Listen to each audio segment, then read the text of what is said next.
Hello people, అందరికీ అయితే ముందుగా కార్తీక పౌర్ణమి శుభాకాంక్షలండి. మీరు కూడా ఈ పాటికే దీపాలు వెలిగించుంటారని అనుకుంటున్నాను. నేనైతే సాయంత్రం గుడికెళ్ళాలని ఇవన్నీ సిద్ధం చేసుకున్నాను. ఇలా ప్రతి ఒక్కటి రెడీ చేసుకొని గుడికైతే వెళ్ళిపోయాము. 6 అప్పటికే భక్తులు ఫుల్ రద్దీగా ఉన్నారక్కడ. మేమైతే అక్కడ ఈ విధంగా దీపాలు వెలిగించుకొని నెక్స్ట్ అయితే జ్వాలా తోరణం పూజ చేశారు పూజారి గారు.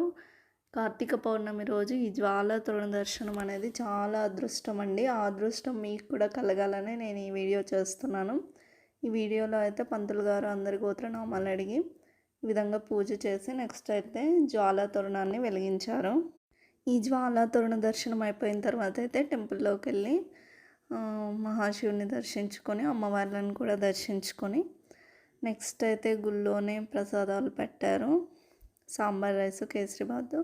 మేమైతే ప్రసాదాలు స్వీకరించి చాలా హ్యాపీగా అనిపించింది టెంపుల్లో అయితే. ఈ కార్తీక పౌర్ణమి అయితే జ్వాలా తోరణ దర్శనంతో చక్కగా ముగిసిందండి. Thank you people.